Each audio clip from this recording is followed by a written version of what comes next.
ಕೇಂದ್ರ ಸಚಿವ ಎಚ್.ಡಿ. ಕುಮಾರಸ್ವಾಮಿಯವರು ಶಬರಿಮಲೆ ಯಾತ್ರೆಯನ್ನ ಕೈಗೊಂಡಿದ್ದಾರೆ.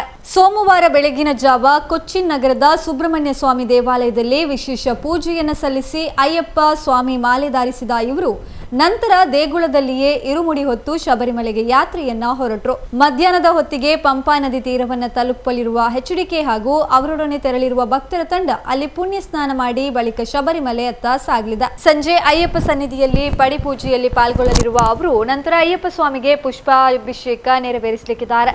ಕುಮಾರಸ್ವಾಮಿ ಅವರು ಕೇಂದ್ರ ಸಚಿವರಾದ ಬಳಿಕ ಶಬರಿಮಲೆಗೆ ಕೈಗೊಂಡ ಮೊದಲ ಯಾತ್ರೆ ಇದಾಗಿದೆ. ಜೆಡಿಎಸ್ ಶಾಸಕಾಂಗ ಪಕ್ಷದ ನಾಯಕರಾದ ಸುರೇಶ್ ಬಾಬು, ಮಾಜಿ ಸಚಿವರಾದ ಸಿಎಸ್ ಪುಟ್ಟರಾಜು, ಮಹೇಶ್, ವಿಧಾನ ಪರಿಷತ್ ಸದಸ್ಯ ಭೋಜೇಗೌಡ, ಶಾಸಕ ಶರಣಗೌಡ ಕಂದಾಕೂರ, ಮಾಜಿ ಶಾಸಕರಾದ ಮಾಗಡಿ ಮಂಜುನಾಥ್ HM, ರಮೇಶ್ ಗೌಡ ಸೇರಿದಂತೆ 30ಕ್ಕೂ ಹೆಚ್ಚು ಅಯ್ಯಪ್ಪ ಭಕ್ತರ ತಂಡದೊಂದಿಗೆ ಎಚ್.ಡಿ.ಕೆ ಯಾತ್ರೆಯನ್ನ ಕೈಗೊಂಡಿದ್ದಾರೆ.